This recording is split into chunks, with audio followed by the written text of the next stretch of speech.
वक्रतुंड महाकाय सूर्यकोटी समप्रभ निर्विघ्नं कुरु मे देव सर्वकार्येषु सर्वदा। श्री स्वामी समर्थ, श्री स्वामी समर्थ, श्री स्वामी समर्थ, श्री स्वामी समर्थ, श्री स्वामी समर्थ, श्री स्वामी समर्थ, श्री स्वामी समर्थ, श्री स्वामी समर्थ, श्री स्वामी समर्थ, श्री स्वामी समर्थ, श्री स्वामी समर्थ।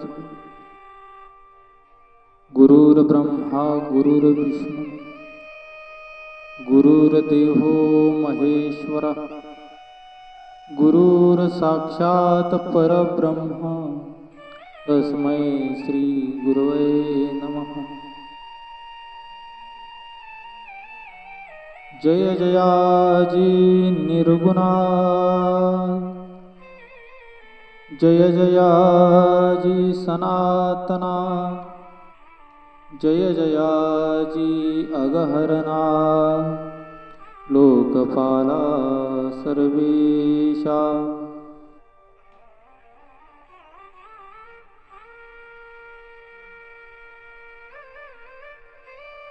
अक्कलकोट निवासी ब्रह्मांड नायक राजाधिराज योगीराज परब्रह्म श्री स्वामी समर्थ महाराज यांच्या चरणावरती कोटी कोटी विनम्र अभिवादन। श्री स्वामी समर्थ।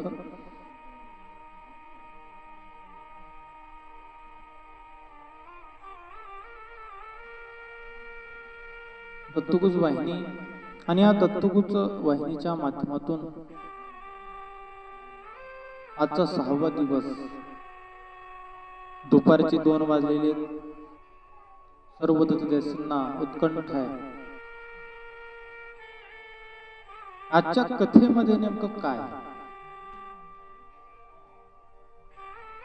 स्वामींची कथा टाळताच येत नाही आणि जे खरे स्वामी भक्त आहेत तर ते स्वामी भक्त आवर्जून वेळात वेळ काढून स्वामींची कथा ऐकतात, म्हणजे ऐकतातच।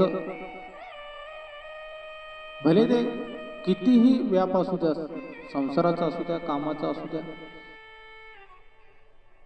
पण कथा मात्र टाळत नाही। 2 वाजले की दत्तगुज वाहिनी सुरू होतेच आमचं प्रेम आहे स्वामी भक्तांचं। कुठं जायचं नाही, मोबाईल घ्यायचा, दत्तगुज वाहिनी यूट्यूब चॅनल शोधायचं, सर्च करायचं स्वामींची कथा आणि ही कथा श्रवण करायची। सहज परब्रह्म हातात येतात, सहज। माळा ओढायच्या नाहीत, कुठलं अनुष्ठान करायचं नाही, कुठला दान धर्म करायचा नाही। कथा स्वामींची अशी महाराज, कथा जर श्रवण केली ना तर स्वामी आपलेशे होतात, स्वामींशी एकरूप होतं माणूस। ध्यान लावण्यासाठी कितीतरी खटाटोप असतो, योग करण्यासाठी कितीतरी खटाटोप असतो, पण कथा एकमेव असं साधन आहे, फक्त ऐकायचे, लक्ष देऊन भगवंताशी आम्ही एकरूप होतो। आणि म्हणून आजचा 6वा दिवस स्वामी महाराज यांच्या कृपेने जमेल त्या पद्धतीने थोडस नगण्य असं गुणवर्णने थोडस करू शकलो। कारण की मागच्या कथेत तुम्ही ऐकलं, स्वामींची कथा म्हणजे महासागर आहे आणि त्या महासागरातून किती घेणार तुम्ही पाणी? साठवायला जागा तर पाहिजे तेवढी। महासागर आहे स्वामींची कथा म्हणजे। आणि म्हणून अल्प अशा पद्धतीचं गुणवर्णन करतो, जमेल तसे, आणि तेही माझं स्वतःचं नाही, तर स्वामींच्या कृपेने ते सगळं काही शक्य झालेलं आहे महाराज. ध्यानामध्ये घ्या. म्हणून श्रोत्यांनी आता एकच काम करा, एकच काम करायचं श्रोत्यांनी. जे काही तुम्ही ऐकता, श्रवण करता स्वामींची कथा, तर त्याच्यामध्ये आदर ठेवा, दुर्लक्ष करू नका, अनादर करू नका. दररोजचीच असते, मग काय ऐकायचं. कधी कधी असं होतं, त्यांना काही काम नसेल म्हणून ते सांगतात, अशी म्हणणारी काही मंडळी आहे आपल्याकडे. म्हणजे खरे भक्त असतात ते आवर्जून ऐकतात. आणि म्हणून स्वामी चरित्रकार या ठिकाणी सांगतात, श्रोत्याने एकच काम करावं, स्वामींची कथा चालू जर झाली, लक्ष द्यावं, ऐकावं, आदर करावा, दुर्लक्ष करू नये. स्वामींच्या कथेकडे दुर्लक्ष करू नये. स्वामींच्या कथेकडे दुर्लक्ष जर केलं तर स्वामी सुद्धा दुर्लक्ष करतात. महान संकटामध्ये आपण असतो, स्वामींकडे जातो, स्वामींनी सांगितले भिवू नकोस, मी तुझ्या पाठीशी.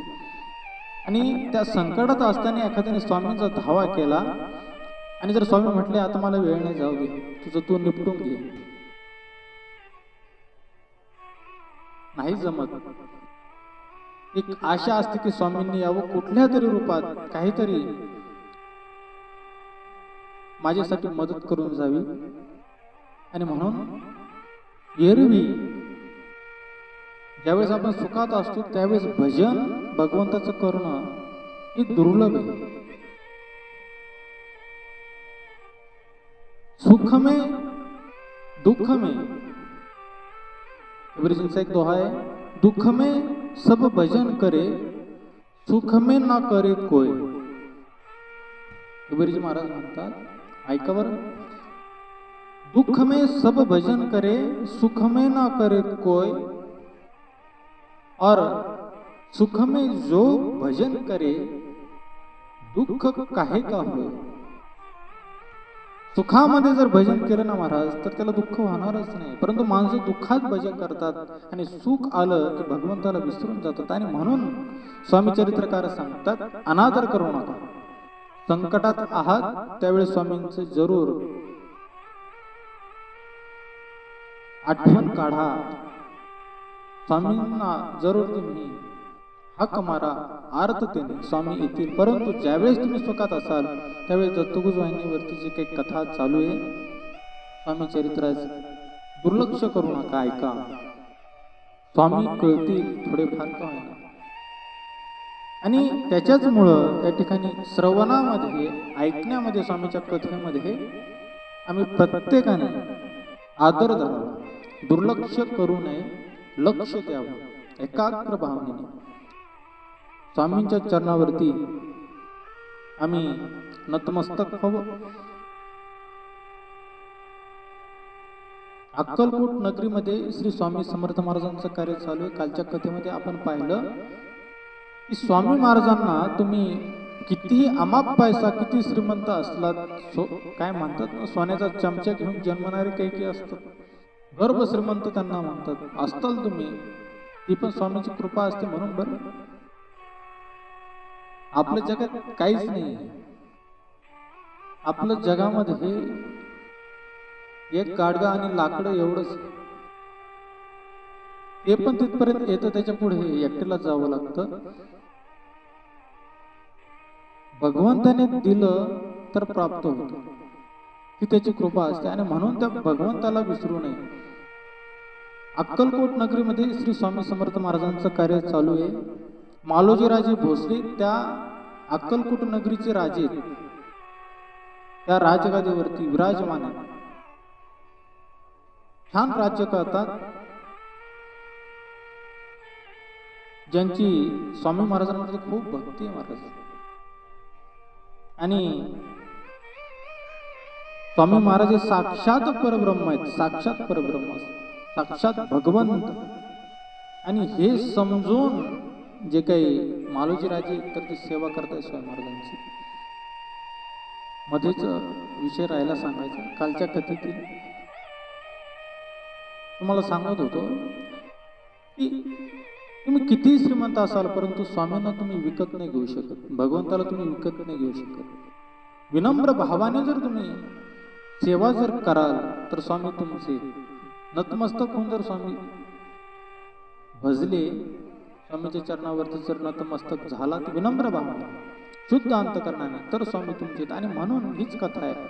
मालोजी राजे अनेक राजे महाराजे त्या काळी सगळ्यांना हेवा वाटायचं स्वामी माझ्या राजवाड्यात असले पाहिजे, माझ्या राज्यामध्ये असले पाहिजे.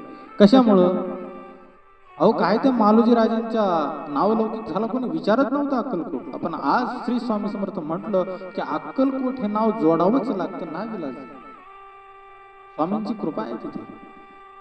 आणि म्हणून या ठिकाणी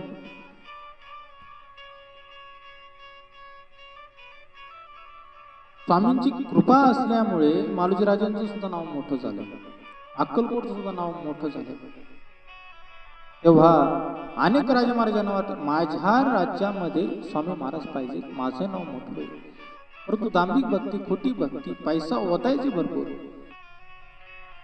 800 ते 900 किलोमीटर अंतर आहे अक्कलकोट ते गुजरात, बडोदा. आणि तेथील राजाने तात्यासाहेबांसारखे, यशवंतरावांसारखे अनेक सरदार पाठवले स्वामींना नेण्यासाठी, परंतु नाही जमलं. दांभिक भक्ती, खोटी भक्ती, अनेक गुरुचरित्र कल्पतरुए पारायण केलं, गुरुचरित्रातील कथा कल्पतरुए. गुरुचरित्र वाचावं आणि फळ मिळू नये असं कधीच होत नाही, पण झालं. भाव शुद्ध नाही. बोलवतोय कोणाला? परब्रह्माला पळून नेण्याचा विचार पण नाही. आणि म्हणून भगवंताकडे जात असताना विनम्र भावनेने जा. कालच्या कथेचा विषय होता तुमची श्रीमंती किती हे भगवंताला दाखवू नका. रावणाची लंका जळाली ना महाराज, सोन्याची तर होती ती. आणि आपल्याकडे काय 2-4 फुटके टरकलं असतात, त्याचं भूषण आपल्याला फार असतं, ते पण आपलं नसतं, मिळालेलं असतं आनंदान म्हणून. लग्न कार्यात ते देतात ना सगळे, त्याचाच गर्व माणूस करतो. आणि श्रीमंतीचा कुठे आणावा, भगवंत जवळ तरी नका करू. मग तुम्ही म्हणाल महाराज ज्ञान हे भगवंत स्वरूप आहे, बरोबर आहे. ज्ञानाने जर भगवंताची पूजा केली तर हीच कथा आहे आज. मालोजी राजांना वेदांत खूप आवडायचा. वेदांत, उपनिषद, वेद, वेदांचं तत्वज्ञान खूप आवडायचं मालोजी राजांना खूप.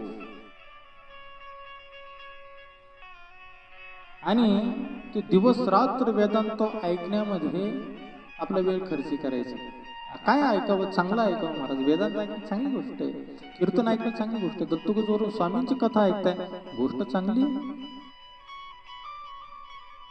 काही काही युट्यूब वरती पाहत असतात, कुठं काय क्राईम झालं, कुठे खून झाला, कुठं दरोड झाला, कुठं अत्याचार झाला, कुठे काय झालं, असल्या बातम्या पाहत बसतात.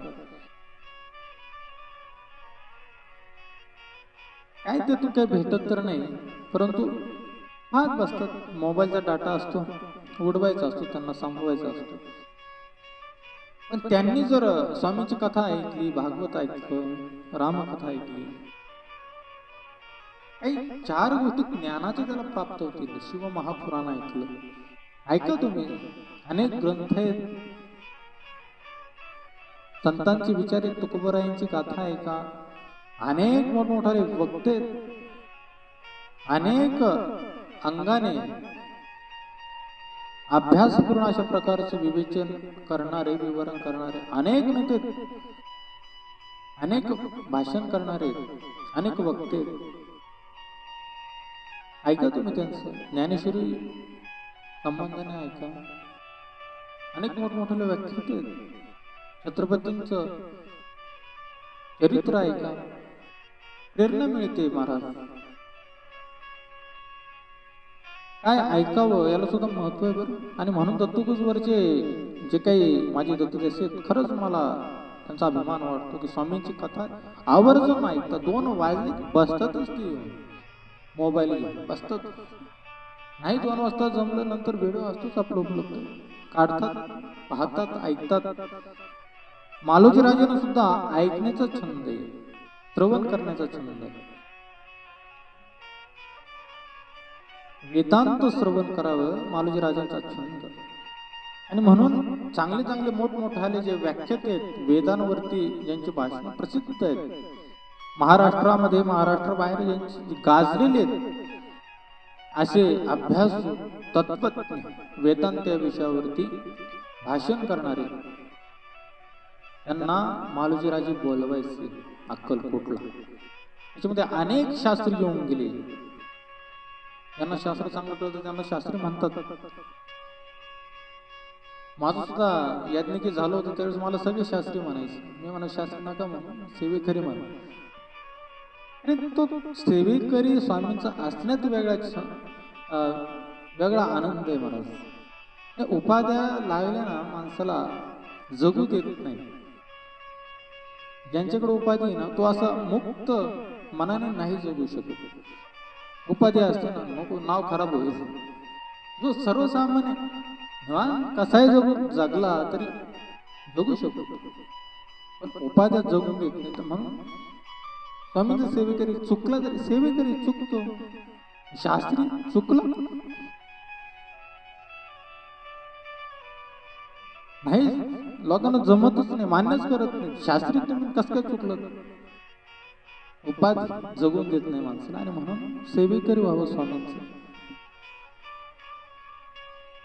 आणि मग असे अनेक तत्वज्ञ मालोजी राजे बोलवायचे वेदांत या विषयावरती ऐकण्यासाठी. बरं, ज्ञानी वेदांती पंडित आणि हिरळीकर वगैरे असे काही शास्त्री होते त्या काळी, बोलवायचे त्यांना. रात्र दिवस चर्चा राजवाड्यामध्ये वेदांतावरती. आणि आवड असल्यामुळे दिवस उगला काय रात्र झाली काही कळत नव्हतं मालोजी राजांना. इतके ते एकाग्र भावनेने ते वेदांत श्रवण करायचे.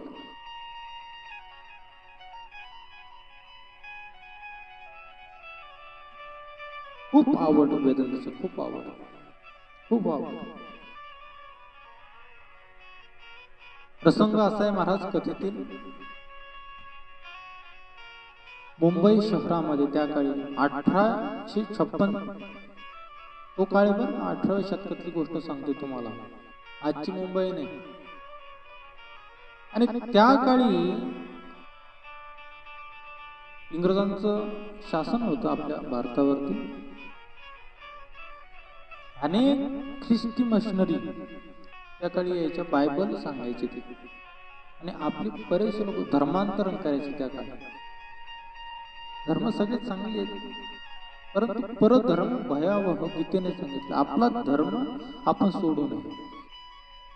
कुणी पैसे वाटले काय, कुणी मोठेपणा सांगितलं, आपलं ते आपलं असतं महाराज, कधी ते आपलंच असतं. त्याने लात जरी घातली आपलं ते आपलं असतं. आपल्याच्या लाथा खाणं चांगलं, पण लोकांचा पाठीवरची जी थाप असते प्रशंसेची भयावह, कधी धोका होईल कधी घात होईल सांगता येत नाही. परधर्म भयावह गीतेचं वचन. आणि त्यावेळेस हिंदू धर्म काय, वेदांत काय,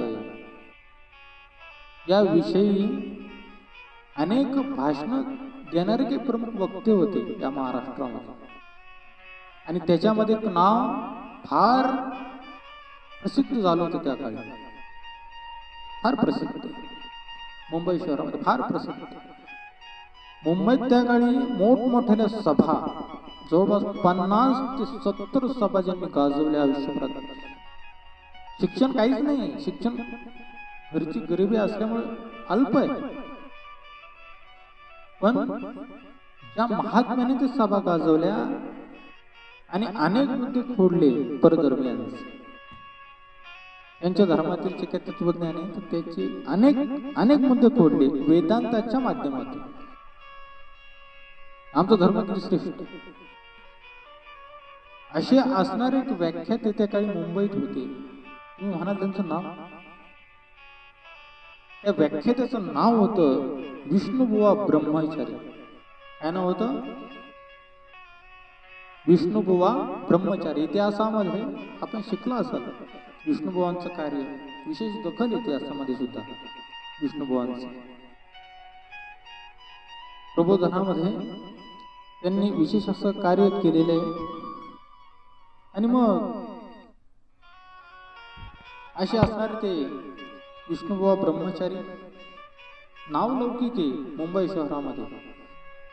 आणि ही ख्याती प्रसिद्धी मुंबईवरून मालोजीराजे भोसले यांच्या कानावरती आली. वेदांत विषयी तत्वज्ञान सांगतात. अमृतानुभव फार अवघड ग्रंथ, माऊलींचा स्वतःचा अनुभव त्या ग्रंथात आहे. आळंदीमध्ये इतके मोठमोठे अभ्यासू आहेत, पण अमृतानुभवा संबंधाने बोलताना अडखळतात. एक जण माघार घेतात, नको होतं ग्रंथासंबंधी बोलतो. असे जे अवघड जे ग्रंथ आहेत की जे बुद्धीला अगम्य कळू शकत नाही. ज्ञानेश्वरी माऊलींची, ज्ञानोबारायांची ज्ञानेश्वरी, त्याच्यामधील वेदांताचं तत्वज्ञान. ह्या संपूर्ण गोष्टी ते पटवून द्यायचे लोकांना. आणि जे काही परधर्मी आहेत तर त्या परधर्मियांवरती आपल्या शास्त्राच्या माध्यमातून, आपल्या वेदांच्या माध्यमातून, वेदांताच्या उपनिषदांच्या माध्यमातून प्रहार करायचे, त्यांचे मुद्दे खोडायचे. वैचारिक युद्ध आहे बरं विष्णुबुवा ब्रह्मचारी आणि परकीय परधर्मियांचे. आणि आपले लोक जे वाईट मार्गाला जातात, संस्कृती माहीत नाही, धर्म माहीत नाही, माहीत आहे परंतु काही कारणास्तव जातात चुकीच्या मार्गाने, त्यांना पुन्हा सत्मार्गावर आणण्याचं कार्य विष्णुबुवा ब्रह्मचार्यांचं भाषण करायचं. इतकं तेजस्वी ओजस्वी अभ्यासपूर्ण जनतेच्या मनाची पकड घेणार ते भाषण विष्णुबुवा ब्रह्मचार्यांचं. कुठं? मुंबईमध्ये बरं का. हो, मुंबई. आणि ही खबर, ही वार्ता, ही गोष्ट आहे. तर ही गोष्ट मालोजीराजे भोसले यांच्या कानावरती आले. अरे, वेदांतावरती बोलणारे विष्णुबुवा ब्रह्मचारी फार प्रसिद्ध व्याख्याते मुंबई शहरामध्ये असतात. मूळ गाव त्यांचं रायगड, मानगाव, शिरवली नावाचं गाव छोटस. आणि त्या गावातील विष्णुबुवा ब्रह्मचारी त्यांचं नाव म्हणजे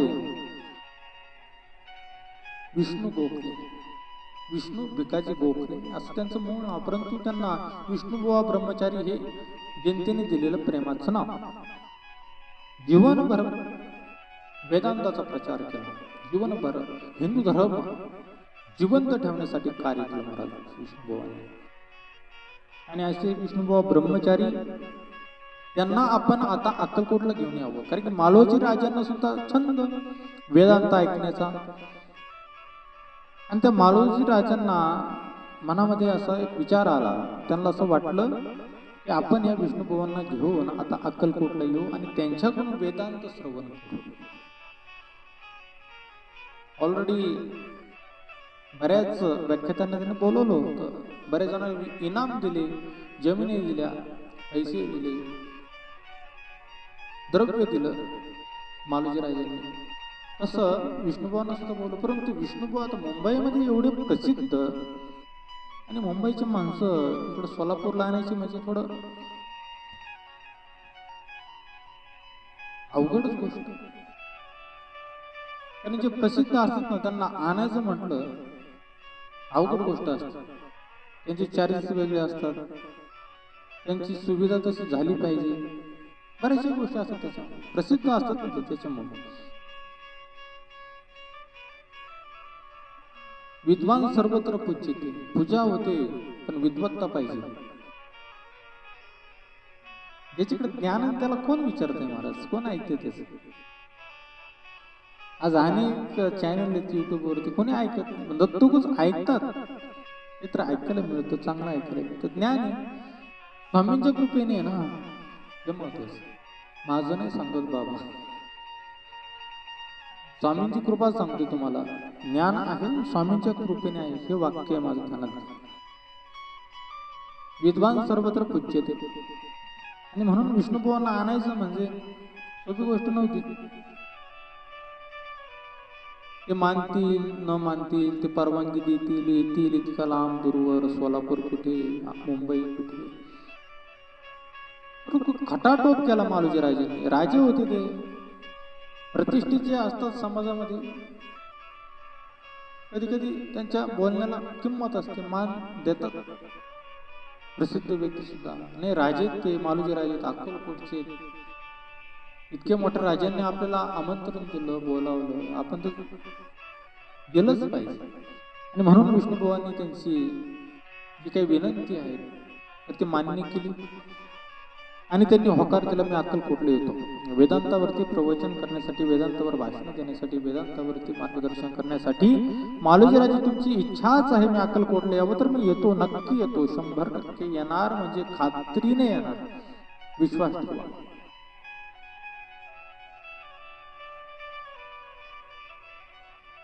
खूप खटाटोप केला, खूप.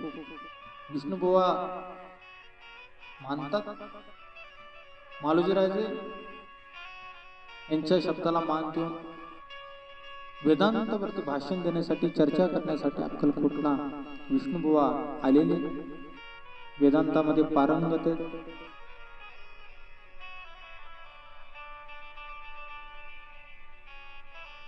आणि ज्ञानी असल्यामुळे अनेक भाषणं मुंबईमध्ये दिल्यामुळे अनेक जणांचं मन जिंकण्याची एक कला विष्णुभावांकडे होती.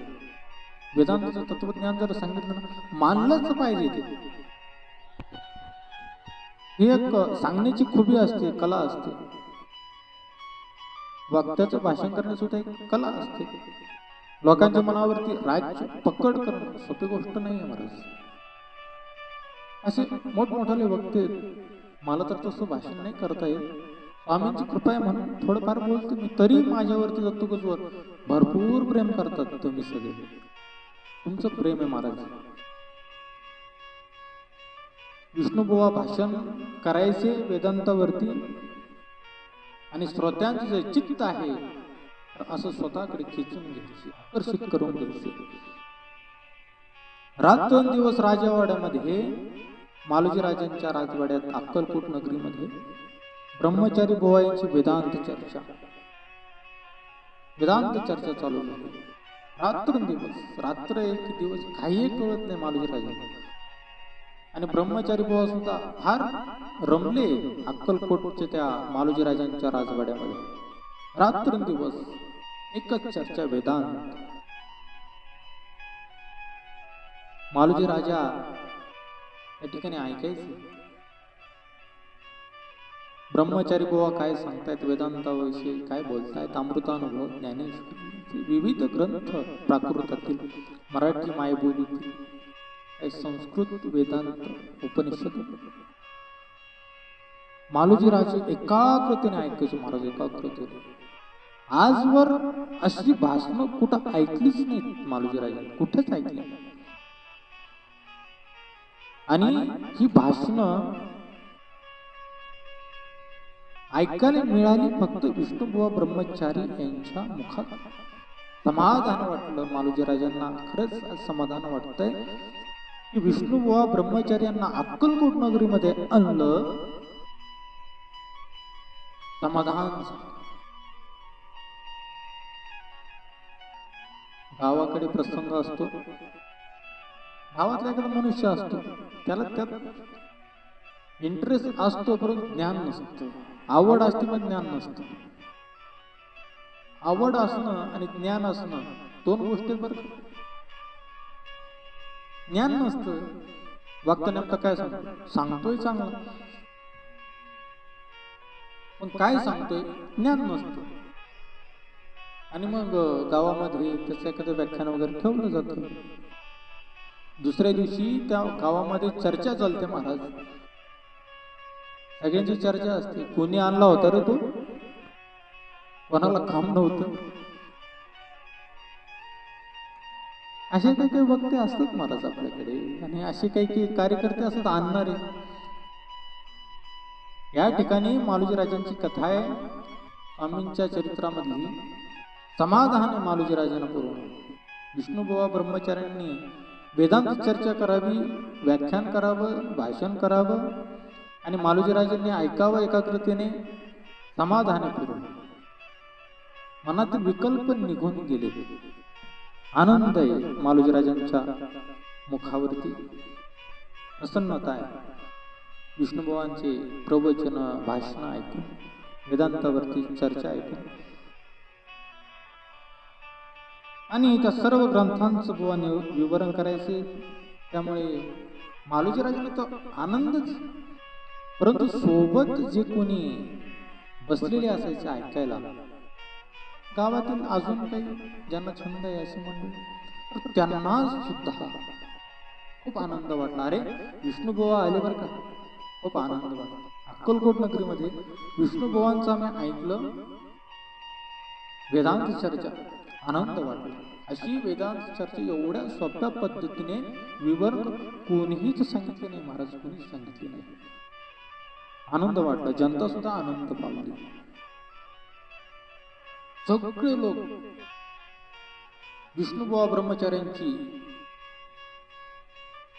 प्रशंसा करायला लागले, स्तुती करायला लागले.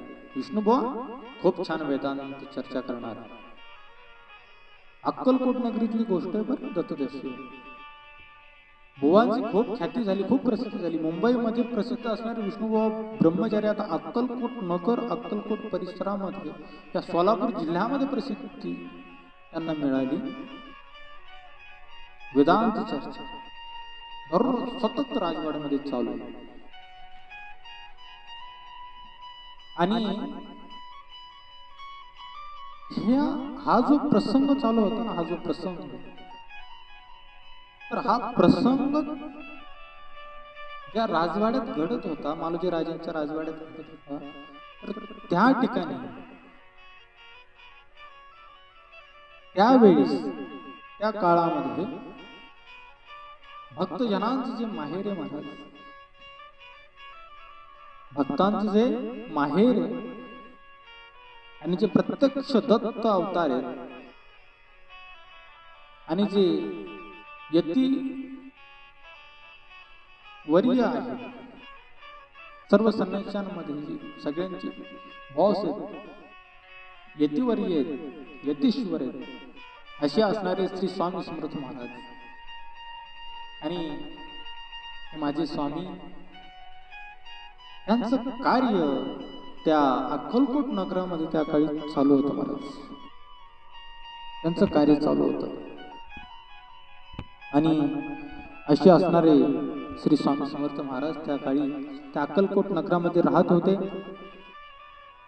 एक दिवस सहज भावना झाली विष्णुबुवा ब्रह्मचार्यांची. कोणीतरी सांगितलं असेल, आमच्या गावामध्ये गेल्या बऱ्याच दिवसांपासून साक्षात परब्रह्म श्री स्वामी समर्थ महाराज यांचं वास्तव्य आहे. दत्तप्रभूंचे ते अवतार आहेत. अनेक लोक येतात, दर्शन घेतात, पावन होतात, मन की ख्वाहिश पूरी हो जाती है, मन्नत मांगे तो जो चाहे वो मिल जाता है. असे आमचे असणारे परब्रह्म श्री स्वामी समर्थ महाराज, जो येईल त्याच्यावरती कृपा करतात. येईल तो त्याच्यावरती कृपा, आणि कृपा फक्त कृपा. शुद्ध अंतकरणाने यावं लागतं, एवढीच काय ती आठ. ब्रह्मचारी बुवांना म्हटला, रे संन्यासी, आणि संन्यासी म्हटल्याच्या नंतर त्यांचा वेदांताचा अभ्यास असतो, शास्त्राचा अभ्यास असतो. संन्यास कोणी घेत नाही, त्यासाठी सुद्धा अभ्यास लागतो महाराज. एवढं सोपं नाही संन्यास घेणं, एवढं सोपं नाही. ब्रह्मचारी बुवांच्या मनामध्ये भावना जागृत झाली, सहज भावना आली, चला आपण आता श्री स्वामी समर्थ महाराजांचं एकदा दर्शन घेऊयात.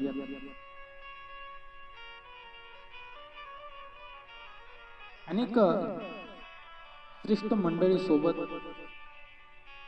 या अक्कलकोट नगरामधील सोबत आलेली विष्णुबुवांच्या सगळी सोबत आहेत. आणि श्री स्वामी समर्थ महाराजांचे त्यांनी दर्शन घेतलं. आणि दर्शन घेतलं चांगली गोष्ट आहे महाराज, काही अडचण नाही. संत आहेत, संतांचं दर्शन घ्यावं, इथपर्यंत गोष्ट चांगली आहे. पण होतं काय माहिती का, माणसाची बुद्धी बदलते महाराज, बुद्धी बदलते. आणि विनाशकाल विपरीत बुद्धी आपण म्हणतो ना, काहीतरी चुकीचं माणसाला कसं येतं मनामध्ये कळत. जे अति श्रीमंत असतात आणि जे अति ज्ञानी असतात त्यांनाच प्रश्न आहे बरं, त्यांनाच हे असं सुचतं. जे सर्वसामान्य भोळे भाळे गरीब, त्यांच्या अंतर्गत फक्त आणि फक्त श्रद्धा असते. श्रद्धा, जायचे दर्शन घ्यायचंय आणि आपल्या कामाला लागायचं, आपलं काम आपण करायचं. आणि ज्ञानी आणि हे पैशावाले श्रीमंत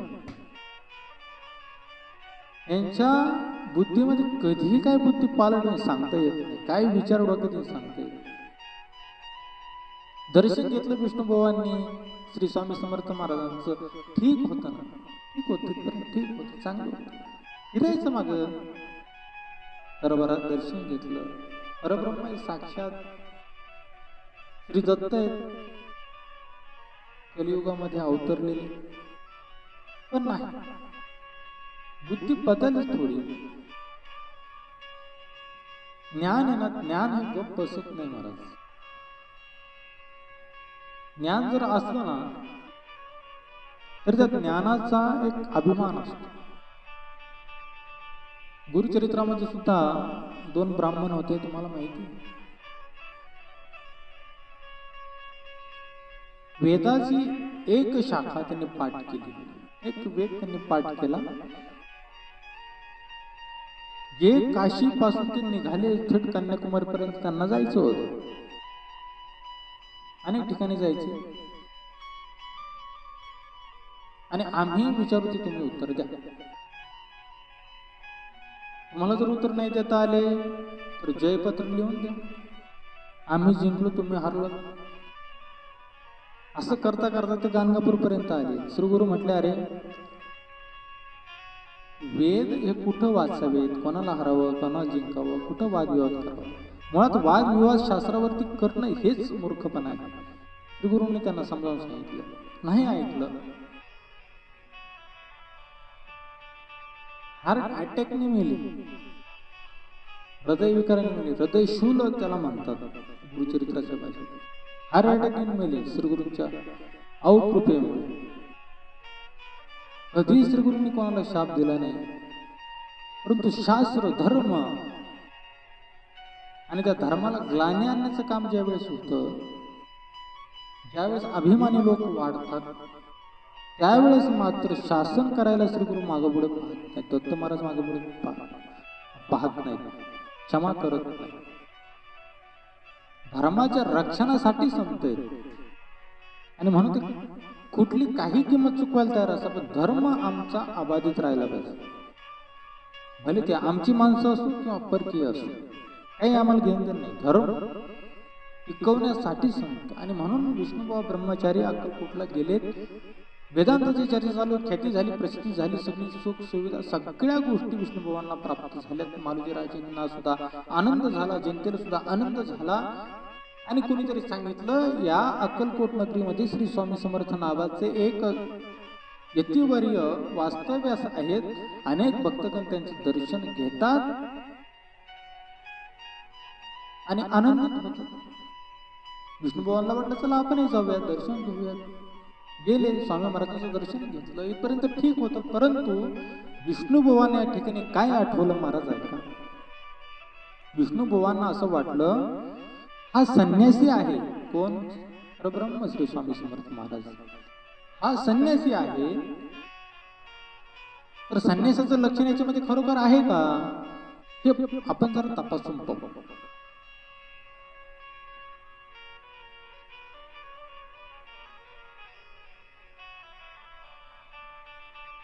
आता MBBS डॉक्टरला एखाद्या कंपाऊंडरनी जसं चेकअप करून पाहावं, अशातली गोष्ट आहे. सगळ्या संन्यासींची, सगळ्या यतींमध्ये जे यतिवर्य आहेत,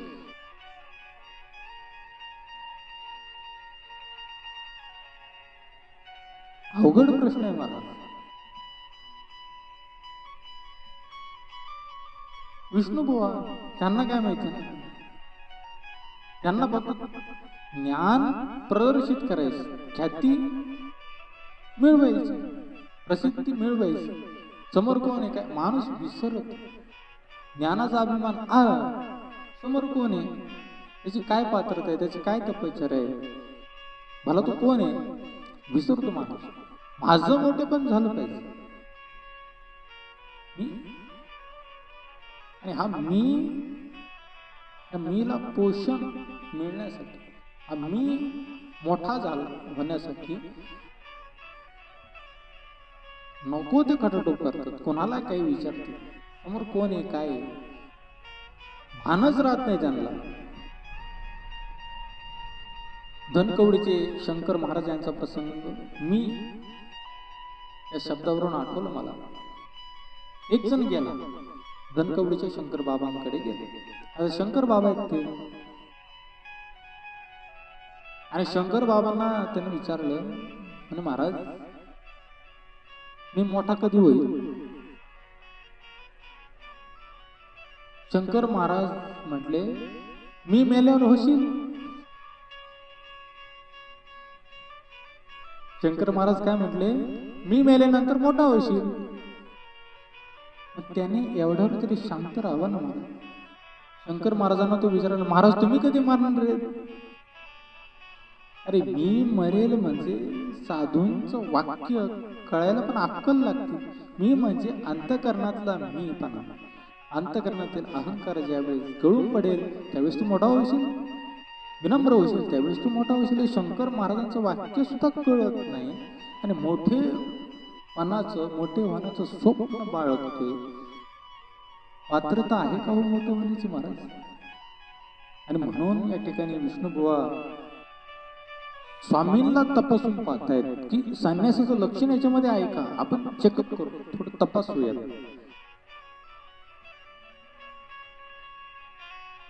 वेदांताचा थोडा विषय काढला.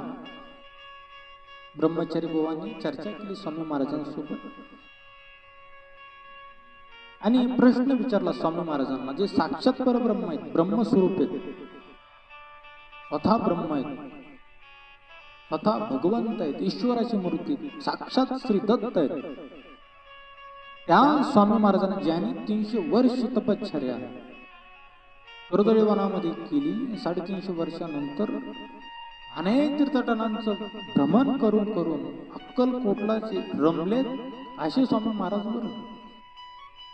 हे फक्त त्याचं फिरणं झालं, त्यांची तपश्चर्या झाली, पण तो अनुभव किती असेल महाराज. स्वामींचं महिमा नाही वर्णू शकत. आणि म्हणून मी सुरुवातीला सांगतो मी अल्पमती, जेवढं जमलं तेवढं वर्णन करतो, कुणीच नाही वर्णन करू शकत स्वामी महाराज परब्रह्म. प्रश्न केलाय वेदांता विषयी, प्रश्न केलाय विष्णुबुवांनी. स्वामींना चेकअप करायचं ना, तपासायचं ना. वेदांत विषय काढला. विष्णुबुवा प्रश्न करतात. काय प्रश्न करतात ऐका बरं. ब्रह्मरूपाशी एकरूप होण्यासाठी काय करावं लागतं. प्रश्न काय, ब्रह्मरूपाशी ब्रह्मरूपाशी एकरूप होण्यासाठी म्हणजे ब्रह्म होण्यासाठी काय साधन करावं लागतं, काय करावं लागतं, तुम्ही मला मार्गदर्शन करू शकाल.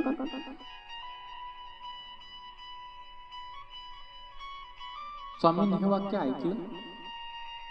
काय बोलतील महाराज स्वामी, बोलण्यासारखं समोरचा व्यक्ती तर पाहिजे ना, पात्रता तर पाहिजे ना. ज्ञान कोणाला सांगावं. धान्य कुठं पेरलं जातं, खडकावर पेरतात का धान्य, वाहून जाईल महाराज पावसाला. धान्य पेरताना सुद्धा जमिनीची मशागत करावी लागते, भुसभुशीत जमीन करून घ्यावं लागते, नंतर पेरणी करावी लागते. आधी नांगरावं लागतं, नंतर पाळी घालावी लागते, मोगडावं लागतं. शेतीला जे गवत आहे, तण आहे, धसकट आहेत, काढून टाकावे लागतात, निर्मळ करावं लागतं, सुपीक करावं लागतं आणि मग नंतर पेरावं लागतं. जमीन सुपीक असावी पेरण्यासाठी. काय करतील स्वामी,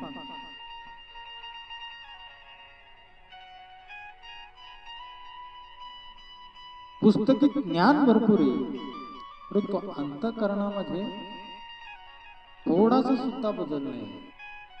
पुस्तकी ज्ञानाचा अहंकार गर्व आहे विष्णुबुवांना. पुस्तकं पाठ केली, पुस्तकं मस्तकात बसली, परंतु वरद हस्त नाही गुरुचे. असं ज्ञान प्राप्त होईल महाराज. गुरुने एक शब्द जर दिला ना,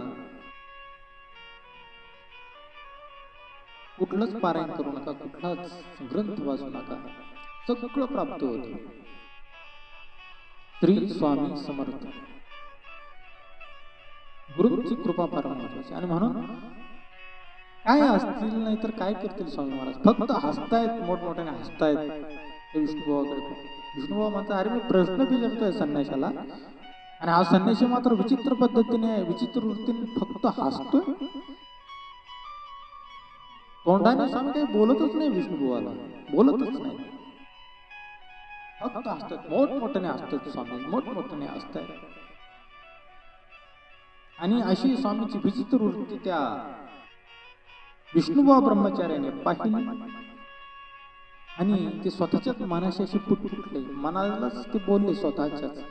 स्वामी बोलता येत नाही ना हो, अपमान करता येत नाही, समोरासमोर बोलता येत नाही. एवढी जरी विनम्रता झाली, कल्याण झालं, एवढं कळालं तर खूप छान. मनाशी फुटफुटले विष्णुबुवा ब्रह्मचारी. हा वेडा संन्याशी दिसतो, आणि लोकांना याने भुरळ पाडली, भुलवलंय लोकांना, आणि लोक सुद्धा व्यर्थाच्या नादी लागले, भक्ती करतायत. याने अक्कलकोट मध्ये ढोक माजवले असा संन्यासी. असं कोण म्हणतंय? विष्णुबुवा ब्रह्मचारी. कोणाला म्हणतायत? परब्रह्म श्री स्वामी समर्थ महाराजांना. आता खरं सांगा महाराज, कोण ढोंगी होते, कोण पडत मूर्ख होत, सांगा ना मला. इथून ब्रह्मचारी बुवा निघाले स्वामी महाराजांच्या दरबारातून. विष्णुबुवा ब्रह्मचारी निघाले, बाहेर आले, आणि लोकांकडे पाहून हसतायत आणि म्हणतायत, अरे तुम्ही फसलात रे, फसलात अक्कलकोट वासी, सगळे लोक तुम्ही फसलात अक्कलकोट मध्ये राहणार. अरे ज्याला तुम्ही परमेश्वर रूप म्हणतात, ज्याला ब्रह्म म्हणतात, ज्याला परब्रह्म म्हणतात, ज्याला तुम्ही भगवंत म्हणतात, ज्याला संन्यासी म्हणतात, संन्यासांचाही यतिवर्य ज्याला तुम्ही म्हणतात, आणि तुम्ही ज्याची भक्ती करता ना, तो हा स्वामी, तुमचा आवडता स्वामी नाही. तुम्ही चुकला. हा ढोंगी ढोंगी, आणि तुमचा हा भ्रम आहे, हा परब्रह्म आहे. त्याला वेदशास्त्राचं ज्ञान नाही. मी साधा एक प्रश्न त्याला विचारला, तो फक्त हसतोय. अरे जर त्याला ज्ञान असतं वेदशास्त्राचं, तर त्याने पटापट मला उत्तर दिले असते, पटापट मला त्याने समजावून सांगितलं असतं, पटापट त्याने मला माझ्या शंकेचं निरसन करून दाखवलं असतं. परंतु वेदशास्त्राचं याला ज्ञानच नाही, आणि म्हणून हसणार नाही तर काय करणार. कोणाला वेदशास्त्राचं ज्ञान, कोणाला अनुभव महाराज, आणि कोणाला अनुभव नाही, कोणाला पुस्तकी ज्ञान, हे कळणार होतं. परंतु स्वामीची लीला आहे, अपरंपार लीला आहे. काय लीला आहे ऐकायची तुम्हाला? दत्तगुरुबाईंनी सबस्क्राईब करा, सगळ्यापर्यंत कथा पोहोचव बरं स्वामींची.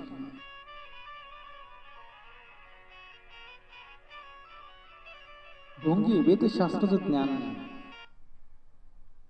आणि तुमचं हे एक प्रकारचं अज्ञान आहे. आणि अशा पद्धतीने जे काही विष्णुबुवा ब्रह्मचारी त्या सगळ्या लोकांना म्हणतायत, सगळ्या लोकांना म्हणतायत, तेव्हा जे काही विष्णुबुवा आहेत, तर ते विष्णुबुवा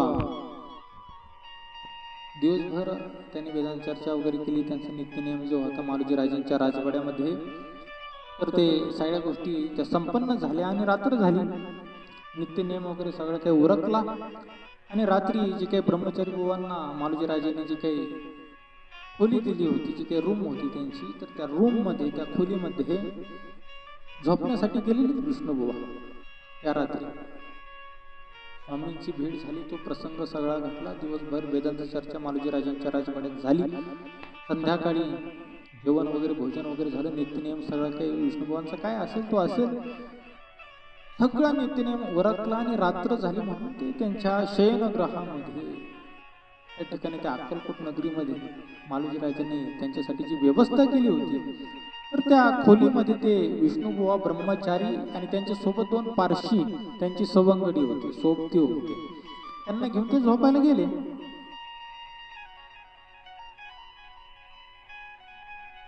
झोप लागली विष्णुबुवांना, फुल झोप, गाढ झोप लागली, निद्रिस्त झाले विष्णुबुवा ब्रह्मचारीवर झोपले. रात्रीचा काही प्रहर गेला, 1-2 प्रहर गेल्याच्या नंतर विष्णुबुवा ब्रह्मचार्यांना महाभयान स्वप्न पडलं. मला स्वप्न काय होतं, स्वप्न ते ऐकायचं तुम्हाला. म्हणा श्री स्वामी समर्थ. स्वप्न पडलं विष्णुबुवांना. काय स्वप्न होतं, महाभयान स्वप्न होतं. बुवा असे बसलेले, बुवा बसलेले, विष्णुबुवा ब्रह्मचारी बसलेले. स्वप्नातलं सांगतो बरं, विष्णुबुवा ब्रह्मचारी बसलेले, असंख्य विंचू अंगावरती चढतायत विष्णुबुवांना, असंख्य मोजतात एवढे विंचू ते विष्णुबुवांच्या अंगावर दिसत आहेत. आणि त्यातील एक महाविषारी अशा प्रकारचा विंचू दंश करतोय विष्णुबुवांना. स्वप्नात पाहिलं, विंचू पाहिलं. महाराज सोपी गोष्ट आहे ती. एवढे घाबरले विष्णुबुवा. स्वप्नात पाहिले बरं, स्वप्नात महाभयान स्वप्न, त्यातील महाविषारी विंचू दंश करतो. स्वप्नात पाहिलेलं दृश्य पाहून महाभयान विष्णुबुवा घाबरले, खूपच घाबरले, जबरदस्त घाबरले. आणि झोपेतून असे खडबडून जागे झाले विष्णुबुवा. गोंधळलेली अवस्था आहे, बोलता येत नाही, बोबडी वळायला लागली विष्णुबुवांना. सोबतचे पारशी जे सोबती होते ती झोपलेले 2 बाजूने, 2 मध्ये विष्णुबुवा. तोत्री वळायला लागली, तो मम करायला लागले. काय सांगू, कसं काय करू, कुठं कोणाला हाका मार, कोणाला काही कळत नाही. पूर्णतः गोंधळलेली अवस्था विष्णुबुवा ब्रह्मचार्यांची. आणि त्या सगळ्या प्रसंगामध्ये त्या पारशी सोबत्यांना सुद्धा त्या ठिकाणी जाग आली.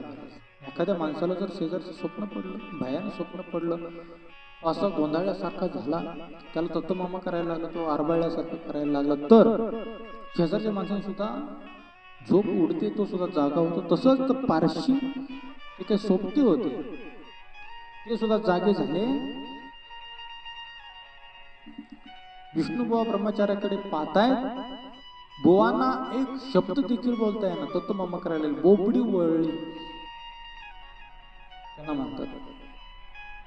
काय झालं, जिभेची बोबडी वळली, स्पष्ट उच्चार करताना, स्पष्ट बोलता येणार. घाबरलेले, खूप जबरदस्त भीती, दडपण. स्वप्नात विंचू पाहिलं, त्यातील महाविषारी विंचवाने दंश केला. स्वप्नच तेवढं भयान पडलं विष्णुबुवा. आणि ते पारशी त्या ठिकाणी विचारतात, काय झालं बुवा, काय झालं, एवढे काय गडबडले, एवढ्या रात्रीची एवढी काय भीती वाटली तुम्हाला. विष्णुबुवांचं हृदय धडधड धडधड धडधड धडधड, हृदयाचे ठोके वाढलेले, धडधड, हृदय कापतय, अंगाचा थरकाप होतोय, सर्वांगाला घाम फुटलेला विष्णुबुवांच्या. पूर्ण अंगातील कपडे विष्णुबुवांचे ओले झाले, ओले घामाने ओले झाले, सर्वांगाला घाम फुटलेला. आणि तो घाम त्या पारशीने पुसला. सोबतचे विष्णुबुवांच्या सोबतचे पारशी, त्यांनी तो घाम विष्णुबुवांचा पुसला. आणि बुवाला थोडं असं वारं वगैरे घातलं, असं थोडं शांत केलं. आणि तेव्हा तो पारशी सोबती जो होता तो विचार, अहो विष्णुबा काय घाबरला तेवढे, काय झालं होतं मगाशी? विष्णुबा म्हटले, मला अशा प्रकारचं स्वप्न पडलं, महाभयान स्वप्न पडलं बिनसवाच. पारशी समजूत घालतात, अशा वेळेस काय करणार? ठीक आहे, पंचांग घेऊन ते एखादा ग्रंथ घेऊन ज्योतिषशास्त्राचा पाठ बसणार, शकून काय अपशकून काय, भविष्यातील परिणाम काय होणार हे थोडीच पाठ बसणार होते एवढ्या रात्रीच. दुसऱ्या दिवशी मग ते हसून सांगतात, तुला असं झालं होतं माहिती का? असं घडतं ना आपल्याकडे. तर तसं पारशी त्यांना समजूत घालत. काय समजूत घालताय ब्रह्मचार्यांना? काय बुवा तुम्ही काय घेऊन बसले एवढं स्वप्नात? स्वप्नात दिसलं ना, मग खरंच प्रत्यक्षात थोडीच येते. एवढं काय घाबरायचं त्याला? एवढा घाम फुटला तुम्हाला, एवढं हृदय धडधड करू लागले, स्वप्नात पाहिलं ना ते. मग प्रत्यक्षात एवढी भीती कशाला पाहिजे? असे कितीही स्वप्न पडतात स्वप्न. स्वप्न काय असतं? स्वप्न स्वप्न असतं, ते काय वास्तव थोडीच असतं मला. बरोबर? समजूत घालतात पारशी सोबती. झोपा आता, झोपा, रात्र झाली किती, सकाळी उठून मग नंतर चर्चा करू, झोपा आता, निवांत झोपा, काही टेन्शन घेऊ नका.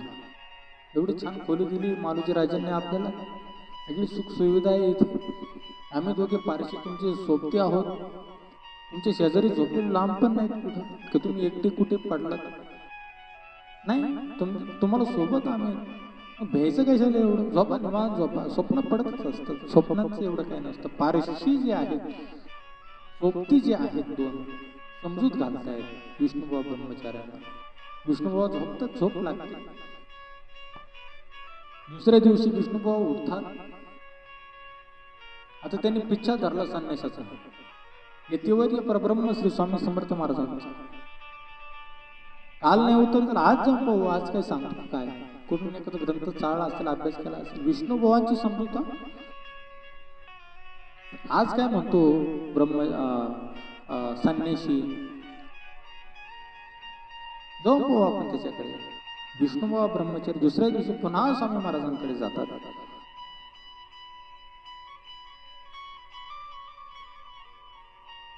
आणि पुन्हा म्हणतात, कालच्या प्रश्नाचं उत्तर नाही दिलं तुम्ही संन्यासी बुवा. तुम्हाला तर परब्रह्म म्हणतात सगळेजण, अनेक भक्तगण आहेत तुमचे, अक्कलकोटमध्ये तुमची फार मोठी प्रसिद्धी, अगदी गुजरात पासून तुम्हाला नेण्यासाठी लोक येतात, 800-900 किलोमीटर. आणि एका प्रश्नाचं उत्तर तुम्ही साधं माझे देऊ शकत नाही. एक प्रश्नाचं उत्तर तुम्ही देऊ शकत.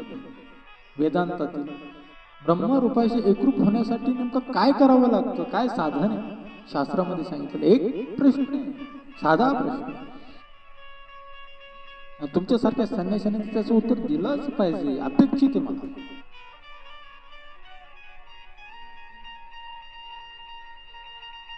श्री स्वामी समर्थ महाराज खदा खदा मोठमोठ्याने हसतायत, मोठमोठ्याने हसतायत, इतक्या मोठ्याने हसतायत स्वामी महाराज, विकट हसत, फार मोठ्याने हसतायत स्वामी महाराज. काल जे केलं ते आजही केलं स्वामी, हसतायत. काय करतील, क्यू आली. अज्ञानावरती हसणं हाच एक पर्याय असतो महाराज. अज्ञानी लोकांच्या नादी लागायचं नाहीच, नाही लागायचं त्यांच्या नादी. त्यांना हसलं ना हेच उत्तर असतं. अज्ञानांच्या नादी लागणं, मूर्खांच्या नादी लागणं म्हणजे आपलं इंधन जाळून मनस्ताप स्वतःच्या हाताने स्वतःच्या अंगावरती ओढून घेण्यासारखा असतो. आणि म्हणून मूर्खांच्या नादी लागायचं नाही, हसायचं. मला एक जण असं भेटले, एक ग्रस्त, तुम्ही फक्त हसतात, हसू नको तर काय करू. माझा पण तो स्वभाव आहे,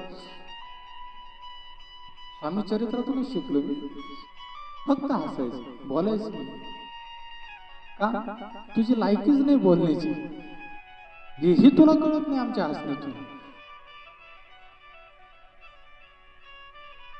अजून किती मूर्खात काढावा या मूर्खांना. असो ब्रह्मरूपाचे एकरूप व्हावे अशी तुमची इच्छा असेल. स्वामी महाराज या ठिकाणी हसतायत, खूप हसतायत स्वामी महाराज. आणि मग स्वामी म्हणतात नको, याला आहे ना आता उत्तर द्यायला पाहिजे. योग्य वेळी योग्य ती घटनाक्रम घडलाच पाहिजे, लीला ती घडलीच पाहिजे. कुणी येतं आपल्याकडे, त्याचा उद्धार करणे संतांचं कार्य. लेट पण थेट स्वामींचा कार्यक्रम असा. आम्ही खूप हसतात, खूप हसतात, खूप हसतात. हा फक्त असं पाहतोच, हा हसत असेल आज संन्यासी माझ्याकडे पाहून, कालपासून हसतो.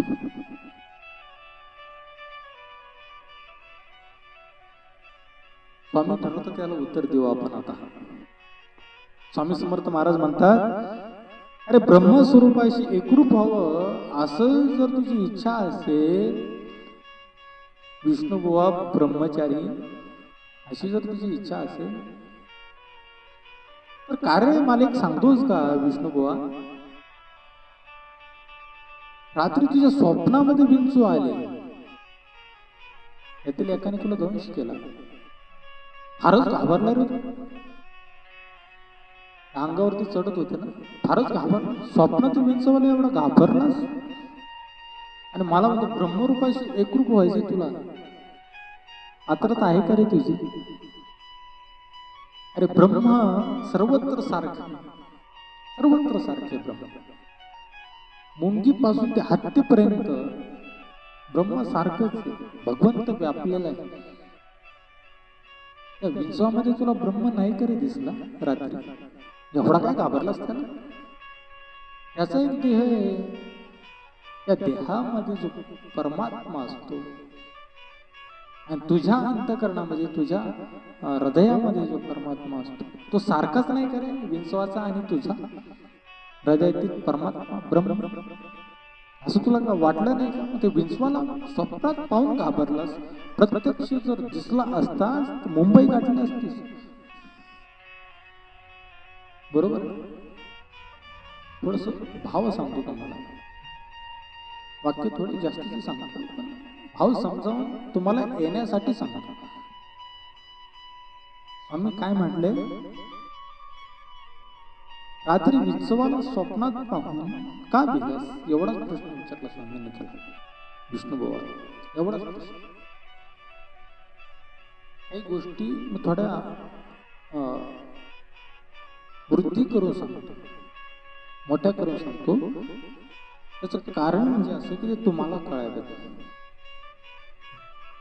हे ध्यानात. स्वामी काय म्हटले विष्णुबुवांना, रात्री तू स्वप्नात विंचू पाहिजेस, का भिलास एवढा? ज्ञानी होते विष्णुबुवा, त्यांनी कळून घेतलं. मग तू ब्रह्मपदाला कसा एकरूप होऊ शकशील?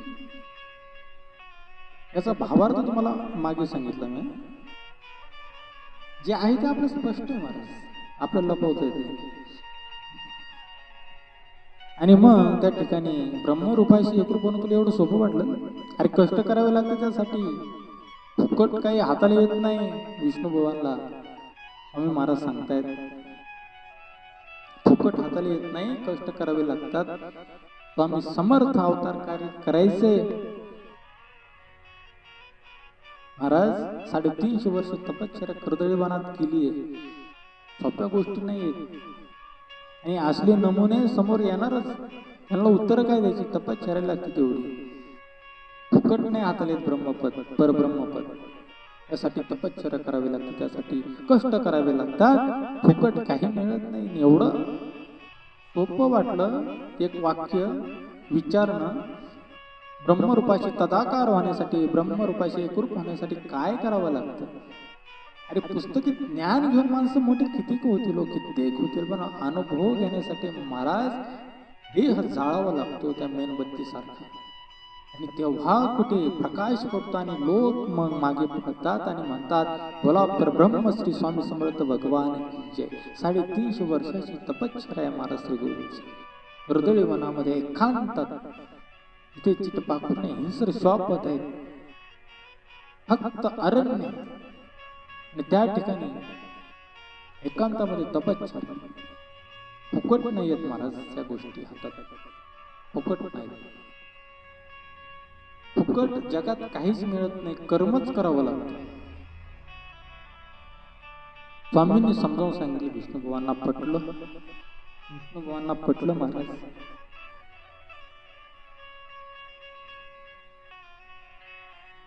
खून पटली, स्वामींनी सांगितलेली खून पटली. तात्काळ बुवांचा गर्व गेला महाराज, अंतःकरणातील अहंकार गेला, अहंकार गेला. आजपर्यंत विष्णुबुवा ब्रह्मचार्याने अनेक भाषणं दिली होती, अनेक सभा गाजवल्या होत्या, अनेक लोकांची प्रशंसा, अनेक लोकांची प्रशंसा, अनेक जणांची थाप पाठीवरती मिरवली होती, नावलौकिक मिरवला होता. वेदांतावरती विष्णुबुवांसारखा बोलणारा कोणी नाहीच, परंतु अनुभव नव्हता महाराज, अनुभव नव्हता. खून नव्हती पटली. सत्य काय असतं, की खून पटण्यासाठी संतांकडेच जावं लागतं, कोणीतरी गुरु असावा लागतो महाराज. आणि म्हणून अक्कलकोटला गेल्याच्या नंतर स्वामींचे दर्शन घेतल्यानंतर स्वामींची परीक्षा पाहायला गेले, पण विष्णुबुवांना स्वतःलाच परीक्षा द्यावी लागली महाराज स्वामींच्या पुढे. आणि स्वामींच्या परीक्षेमध्ये विष्णुबुवा नापास झाले, नापास, अनुत्तीर्ण. आणि म्हणून स्वामींच्या कृपेने खून पटली की सत्य काय असतं, शास्त्रात सत्य काय असतं. पुस्तकं वाचून ज्ञानी पंडित होणं वेगळं आणि अनुभव घेऊन ज्ञानी होणं वेगळं महाराज. ध्यानात घ्यावर, फार मोठा बोध हा स्वामींच्या आजच्या कथेतील.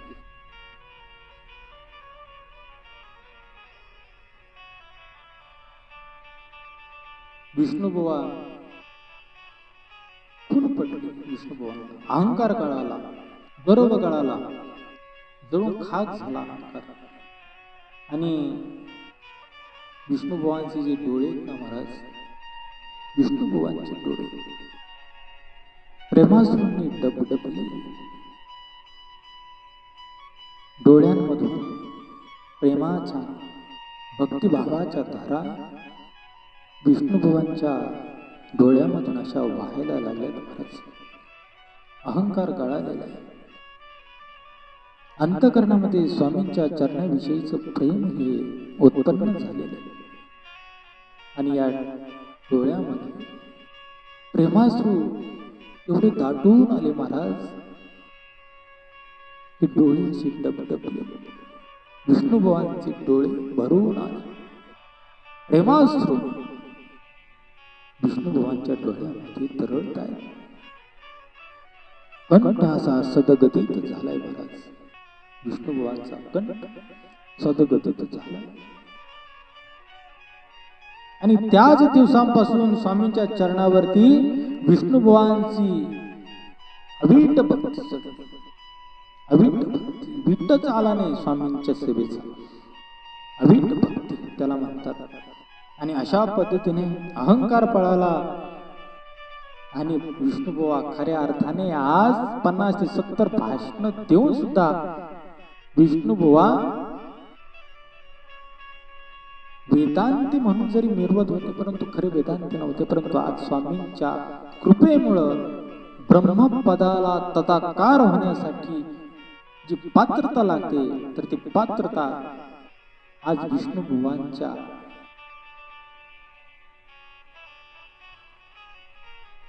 या विष्णुबुवांकडे आज ती पात्रता आहे, ती योग्यता आहे. आणि अशा पद्धतीने आजची स्वामींची कथा महाराज. बोला परब्रह्म श्री स्वामी समर्थ भगवान की जय. श्री स्वामी समर्थ. आजची कथा हेच सांगते, तुम्ही किती ज्ञानी आहेत. कालच्या कथेमध्ये श्रीमंती पाहिजे. कालच्या कथेमध्ये काय पाहिलं आपण? श्रीमंती. श्रीमंती कितीही पैसा असेल, स्वामीला तुम्ही विकत नाही घेऊ शकत, स्वामीला तुम्ही मुद्दित नाही घेऊ शकत, स्वामींवरती तुम्ही हुकूम नाही गाजू शकत, तुम्ही किती श्रीमंत असाल. आजची कथा विद्वानांसाठी.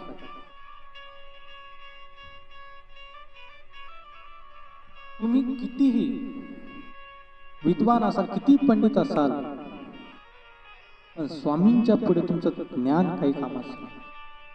आणि स्वामींकडे आहे तो अनुभव, स्वामींकडे आहे ती तपश्चर्या. आणि ती तपश्चर्या जर तुमच्याकडे नसेल तर पुस्तक वाचून स्वामींच्या पुढे ज्ञान पाजवणार. भले तुम्हाला काही येत नसेल, तुम्ही ज्ञानी नसाल, तुमचा अभंग पाठ नसेल, तुमच्या भजन पाठ नसतील, तुमच्याकडे श्लोक पाठ नसतील, तुमच्याकडे कुठली संधा नसेल, कुठला धर्मातील शास्त्र तुम्हाला कळत नसेल, नका कळून देऊ, चांगली गोष्ट आहे. परंतु जे कळतंय तुम्हाला थोडंफार असतं, थोडंसं असतं. आपलं ज्ञान किती असतं? थोडंसं असतं, काहीतरी थोडंसं कळतं माणसाला. एवढं कळलं की एवढं वाटतं की मला काय कळतंय काय नाही. वेदशास्त्र पारंगत झालो की काय नाही संपूर्ण. थोडंसं कळतं. गुरुचरित्राची कथा तुम्हाला मी थोडीशी सांगितली, वाचा तो अध्याय पूर्ण, मग तुम्हाला कळेल. शरण जा संतांना, कल्याण होईल. आपलं ज्ञान मिरवू नका, स्वामींच्या पुढे आपलं ज्ञान मिरवू नका. आणि स्वामी देणारे ज्ञान देणारे, स्वामींच्या कृपेने ज्ञान आहे आपल्याला, संतांच्या कृपेने ज्ञान आहे आपल्याला. आणि त्या संतांना कमी लेखलं जावं आणि आपल्याला श्रेष्ठत्व यावं म्हणून ज्ञान कोणाला खाली पाहायला लावण्यासाठी नसतं महाराज. ज्ञान हे देण्यासाठी असतं. ज्ञान हे लोकांच्या उद्धारासाठी असतं. ज्ञान लोकांना सन्मार्ग मिळावा याच्यासाठी असतं. पंडित लोक ज्ञानाचा वापर करताना असा करतात की समोरचा एखादा जर ज्ञानी जर भेटला, भला तो याच्यापेक्षा श्रेष्ठ असू द्या, कनिष्ठ असू द्या, कसाही असू द्या, परंतु त्याला मी खाली कसं पाहायला लावेल किंवा त्याचा मी अपमान कसा करेल, त्याला कमी कसं लेखलं जाईल आणि मला श्रेष्ठत्व कसं मिळेल. आणि अशा पद्धतीची ज्ञान चर्चा करणारे काही काही पंडित या महाराष्ट्रामध्ये, देशामध्ये, नवीन नवीन जगभरामध्ये आहे. परंतु ज्ञान हे मानवी विकासाचं साधन आहे. एकमेकांना दिलं पाहिजे, ज्ञानाची देवाणघेवाण करावी. जे माझ्याकडे नाही ते दुसऱ्यांना द्या, जे दुसऱ्याकडे आहे माझ्याकडे नाही आपण आत्मसात करा. ज्ञानी व्हा. जीवनात अज्ञानामुळं जे धोके ते दूर करण्यासाठी ज्ञान असतं. आणि म्हणून ज्ञानाचा वापर असा कोणाचाही अवमान करण्यासाठी, अपमान करण्यासाठी, कोणाला तुच्छ लेखण्यासाठी, कमी लेखण्यासाठी नका करू. काही मिळणार नाही तुम्हाला. आणि समोरचा जर स्वामी सारखा जर शिरजोर जर मिळाला ना महाराज, तुमच्या सारख्या चोरांचं त्या ठिकाणी पतनच होणार, पतनच होणार. आणि म्हणून ज्ञानाने तुम्ही स्वामींना नाही कमवू शकत. ज्ञानाने तुम्ही स्वामींना आपलंच नाही करू शकत. भक्ती करण्याचं ज्ञान असावं. भक्ती कशी करावी असं पण ज्ञान असावं ते ज्ञान. परंतु स्वामींना कमी लेखावं, स्वामींचा अवमान करावा, अशी ज्ञान, अशी विद्या नका प्रगट करू स्वामींच्या पुढे. आणि म्हणून हे सांगायचं तुम्हाला, सेवेकरी होत असताना स्वामी महाराजांचं विनम्रतेने शरण जा स्वामींना, विनम्रतेने. तुमचं ज्ञान त्यांच्या पुढे पाजळू नका. तुमची श्रीमंती स्वामी महाराजांना दाखवू नका. विनम्र भावनेने, शुद्ध अंतकरणाने स्वामींना शरण जा. स्वामी तुम्हाला जगातील, असं म्हणतात स्वामी रात्री झोपत नसायचे. विविध शास्त्रावरचे श्लोक असतील, तत्वज्ञान असतील, त्यांच्या मुखातून असं बाहेर पडायचं. आणि म्हणून जे पंडित लोक होते ना, ज्यांना शास्त्राचा अभ्यास करायचा परंतु कळतच नाही शास्त्र, मग ते रात्री स्वामींच्या तिथे दिवसभर झोपा काढायचे. आणि रात्री स्वामी ते शास्त्र त्यांच्या मुखातून आपोआप असं वदलं जायचं, बोललं जायचं. त्यावेळेस हे तिथे जाऊन बसायचे. स्वामी असे निवांत पडलेले, डोळे लावलेले, आणि मुखातून वेगवेगळ्या धर्मातील, आपल्या हिंदू धर्मातील, आपल्या हिंदू शास्त्रातील, वेदांमध्ये, वेदांतामध्ये इतर ते सांगायच, पण वेगवेगळ्या धर्मात सुद्धा जे काही ग्रंथ आहेत, बायबल असेल, तुमचं कुराण असेल, ह्याच्यामधून सुद्धा बऱ्याचशा गोष्टी स्वामी सुद्धा त्यांच्या मुखातून आपोआप ते ज्ञान निघायचं असं म्हणतात. आणि म्हणून बरेचसे जे शास्त्री पंडित होते ना, ते स्वामींच्या अक्कलकोटला जायचे, रात्री रात्रभर जागायचं, रात्रभर स्वामी काय सांगतात, स्वामी काय सांगतात, असं माझ्या वाचनामध्ये आलेले आहे. त्या ठिकाणी ते स्वामी एवढं ज्ञान आहे त्यांच्याकडे. आणि म्हणून स्वामींकडे जाताना विनम्रतेने जा. तुम्हाला खूप ज्ञान आहे म्हणून, खूप ज्ञान आहे. माझ्या स्वामीकडे खूप ज्ञान आहे. माझे स्वामी म्हणजे ज्ञानाचा महासागर आहे. आणि म्हणून स्वामी चरित्रच मुळात महासागर आहे. महाराज स्वामींची कथाच महासागर आहे, फार मोठा महासागर आहे, ज्ञानाचा महासागर आहे, श्रीमंतीचा. मनाने फार श्रीमंत आहेत माझे स्वामी. काय पाहिजे ते तुम्हाला देतील. विनम्र भाव ठेवा रे, थोडासा विनम्र भाव ठेवा. स्वामींची परीक्षा नका घेऊ. स्वामींच्या परीक्षेमध्ये उत्तीर्ण व्हा. जगात कोणीही परीक्षा घेतली 100% मार्क पडतील. फक्त एकदा स्वामींच्या परीक्षेमध्ये उत्तीर्ण व्हा, पास. आणि म्हणून स्वामी चरित्र म्हणजे महासागर आहे. स्वामींची कथा ही महासागर आहे आणि त्यातून मोती वेचलेत. ही कथा दत्त जयसी योगी दादा तुम्हाला सांगतो ना, त्या महासागरातील ही मोती आहेत, टपकळ टपकळ रत्न आहेत मोती स्वामी चरित्रातील. आणि ते मोती वेचून त्याचा हार गुंफला आणि तो हार मी स्वामींच्या चरणावरती समर्पित करतो. स्वामी स्वरूप तुम्हाला सर्व दत्त जयसींच्या स्वामी भक्तांच्या चरणावरती मी समर्पित करतो. महाराज स्वामी कथा महासागर, विविध कथा आहेत स्वामी महाराजांच्या, त्या सतत भक्तांनी ऐकल्या पाहिजे, सतत ऐकल्या पाहिजे. फार गोड कथा आहेत स्वामींच्या. आणि म्हणून या ठिकाणी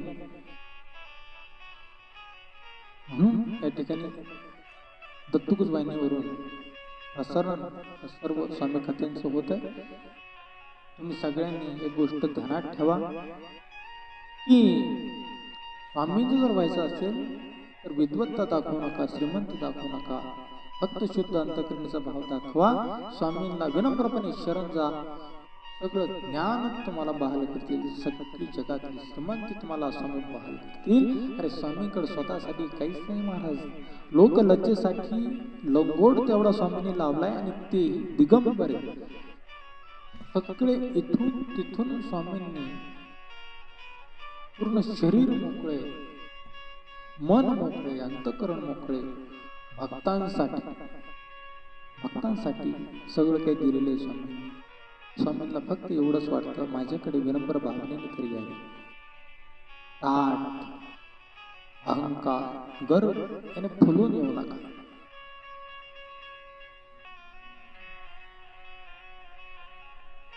एखाद्या कपामध्ये चहा असतो, कपामध्ये चहा असतो आणि एक जण त्याला म्हणतो अजून चहा टाक कपामध्ये. शंकर महाराजांची कथा आहे. शंकर महाराज वत्तच चहा, वत्तच चहा, वत्तच चहा. अहो महाराज भास्कर की चहा किती ओतताय, भरून सांडलाय तरी ओतताय तुम्ही चहा. तुला कळायला पाहिजे ना. कप मोकळा असेल तर चहा कपामध्ये बसतो. अंतःकरण मोकळं पाहिजे, विनम्र असेल तरच त्याच्यामध्ये ज्ञान बसतं.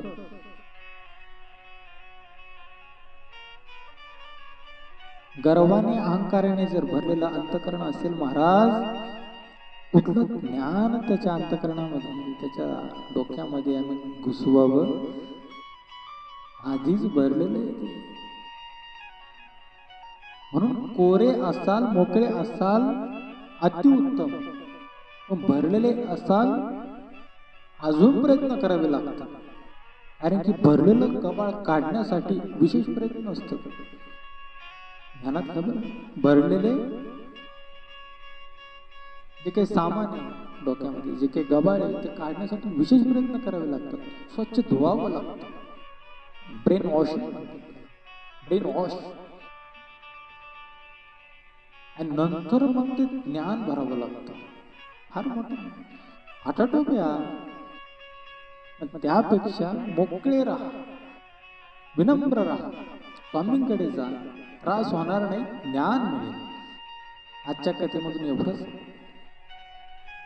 पुढच्या कथेमध्ये पुढील कथा स्वामींची गोड अशी कथा, गोड कथा आपण श्रवण करणार आहात. दत्तगुजला सगळ्यांनी भरभरून प्रतिसाद देताय, आनंद वाटतो. स्वामींचे, स्वामी भक्तांचं माझं काही नाही. स्वामी आणि तुम्ही तुमचं तुम्ही प्रमुख आहे, मी एक माध्यम आहे, फक्त माध्यम.